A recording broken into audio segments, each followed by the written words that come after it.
நீங்களா வளர்பிறை முகூர்த்தம்னு வச்சுக்கிட்டா அது தப்பு. ஏதோ ஒன்று குருட்டுத்தனமா அமைஞ்சு போயிடும். முதல்ல முகூர்த்த நாள்னா என்ன சொல்லுங்க பார்க்கலாம். நாளுக்கு பார்வையா, நாளுக்கு உடம்பா, என்ன சாமி சொல்றீங்க? விஷ்டிகரணம்லாம் ஆகவே ஆகாது, சகுனிகரணம். இதெல்லாம் எங்க பாக்குறீங்க நீங்க? யாருக்கு தெரியும்? இன்னைக்கு இங்க இருந்து டெல்லி போய் டெல்லியில இருந்து இஸ்தான்புல் போனோம்.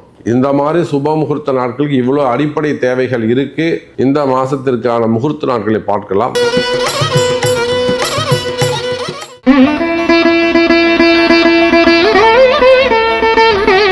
சுப முகூர்த்த நாட்களை நம்ம எப்படி முதல்ல தேர்வு செய்யணும் அப்படிங்கிறத பத்தி சொல்லுங்க. நிச்சயமாமா. முதல்ல உலகம் முழுவதும் வாழக்கூடிய அன்பு பக்தர்கள் அனைவருக்கும் உங்கள் தாம்பரம் ஸ்ரீ வாராகி ஈசனேசன் சுவாமியுடைய நல்லாசிகள், வாழ்த்துக்கள்.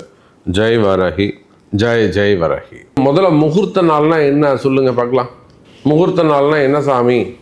நாளுக்கு உயிரும் உடம்பும் பார்வையும் இருக்க வேண்டும். இதுதான் முகூர்த்த நாள்.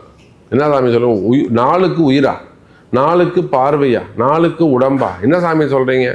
அதே போல நாமயோகம், கரணம், அதிகண்டம், கண்டம், விஸ்வகும்பம், இந்த மாதிரியான நாமயோகங்கள் ஆகாது. எங்க நீங்க நாமயோகத்தை பார்க்குறீங்க? எங்க கரணத்தை? விஷ்டிகரணம், விஷ்டிகரணம்லாம் ஆகவே ஆகாது, சகுனிகரணம். இதெல்லாம் எங்க பார்க்குறீங்க நீங்க? யாருக்கு தெரியும்? இன்னைக்கு கரணம் யாரை பார்க்குறீங்க? நாமயோகம் யார் பார்க்குறீங்க? வெறும் காலண்டரில் தாலி போட்டிருக்கா? என்ன பழக்கம் இது? அப்போ உலகம் முழுவதும் வாழக்கூடிய நண்பு பக்தர்களை இதையெல்லாம் கணித்து நாங்கள் சொல்றோம். இந்த நாள் முகூர்த்த நாள், இதுவும் உங்க ராசிக்கு ஒத்து வருமா நீங்க செக் பண்ணிக்கணும். அதுதான் முக்கியம். அப்ப முகூர்த்த நாளை ஏதோ ஏனோ தானோன்னு செட் பண்ணக்கூடாது. அந்த நாளுக்கு உயிர் இருக்கா, நேத்திரம் இருக்கா, ஜீவன் இருக்கா, அப்புறம் செய்யக்கூடிய அந்த பூஜை நாள் உங்களுக்கு சந்திராஷ்டமம் இல்லாம இருக்கா? சரி, சந்திரா யாரும் உட்காந்து மன பூஜை பண்ணிக்கிறீங்களோ, யாரும் உட்காந்து பூஜை பண்ணிக்கிறீங்களோ, உங்களுக்கு அந்த நாள் ஒத்து போகுதா?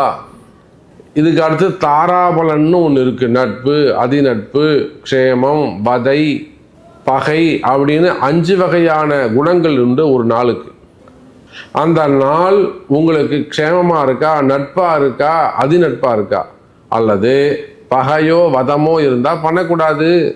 அப்ப இதையெல்லாம் பார்த்து சொல்லக்கூடியது தான் நம்ம சேனல்ல வரக்கூடிய சுப முகூர்த்த நாட்கள்.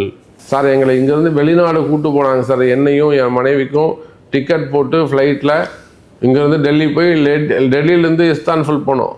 புரியுதுங்களா? அந்த மாதிரி கொண்டாடுவாங்க ஜனங்க நம்மளை. இதெல்லாம் கைராசியாக இருந்து அவங்க வாழ்வாங்க.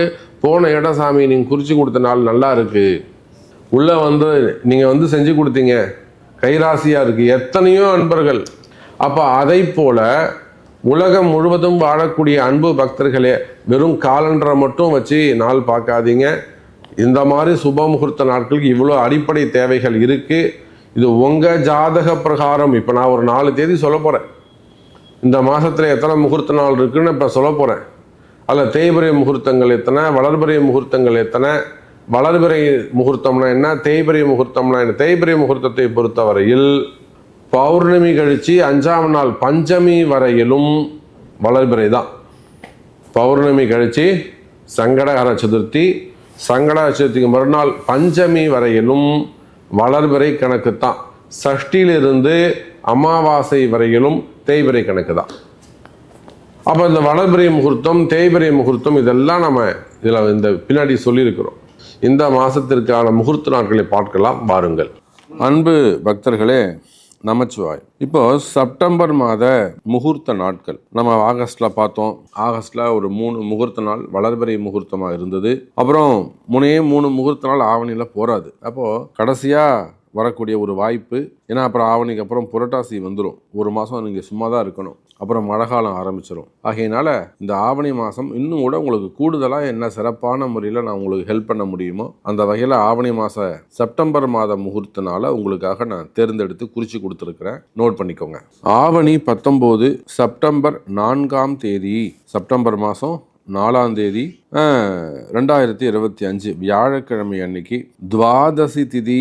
இதுவும் வளர்பிறை முகூர்த்தம் தான், துவாதசி திதி. அதே போல உத்திராடம் நட்சத்திரத்துல, இது உத்திராடம் நட்சத்திரத்தில் இந்த முகூர்த்தனால வருது. அதே போல் ஆவணி 20 செப்டம்பர் 5 2025 வெள்ளிக்கிழமை அன்னைக்கு பிரதோஷ திதி திரியோதசி, திருவோணம் நட்சத்திரத்தில் வளர்பிறை முகூர்த்தம் தான். இதுவும் சூப்பராக இருக்கும். ஏன்னா வெள்ளிக்கிழமையில் வரக்கூடியது 6, 7:30, 7:30, 9 எல்லாமே உங்களுக்கு சிறப்பாக இருக்கும், பண்ணிக்கலாம். போச்சுன்னா ஆவணி மாதம் 29ஆம் தேதி கடைசி முகூர்த்தம். இந்த ஆவணியில் கடைசி முகூர்த்தம் இதுதான். இதை விட்டாச்சுனாக்கா அப்புறம் நவம்பர் மாதம் தான். அப்போது செப்டம்பர் 14 2025 சண்டே, ஞாயிற்றுக்கிழமை அன்னைக்கு வருது. இது தேய்பிறை முகூர்த்தம் தான், இருந்தாலும் விடிகாலம்பரை வச்சுக்கலாம், தப்பு கிடையாது.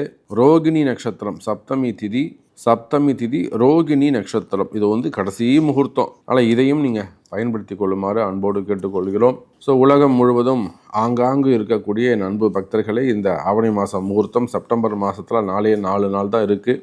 இதை பயன்படுத்தி உங்கள் வீட்டில் நடக்கக்கூடிய எல்லா விசேஷங்களையும், மங்கள விசேஷங்களையும் சிறப்பான முறையில் 4 நட்சத்திரம் உங்களுக்கு பொருதுதா அதை மட்டும் நம்ம ஃபஸ்ட்டு நல்லா செக் பண்ணிக்கோங்க. நீங்கள் எந்த இடத்துல இருந்தாலும் சரிதான், வெளி மாநிலங்களாக இருந்தாலுமே கூட தேவை இருக்குமே எனில், உதவி தேவைப்படுமே எனில் தாராளமாக நீங்கள் கூப்பிடலாம். அற்புதமான முறையில், கைராசியான முறையில் உங்களுக்கு செய்து தரப்படும். எல்லா விசேஷங்களும் கம்பெனி பூஜைகள்லேருந்து, ஃபேக்ட்ரி பூஜைகள்லேருந்து, எல்லா திருமண வைபவங்கள் எல்லாம் சிறப்பான முறையில், கைராசியான முறையில் செய்து தரப்படும் என்பதை தெரிவிச்சுக்கிட்டு மீண்டும் வேறொரு அற்புதமான பதிவில் உங்களை சந்திக்கிறேன். நன்றி. நமச்சிவாயம். ஜெய் வரஹி, ஜெய் ஜெய் வரஹி.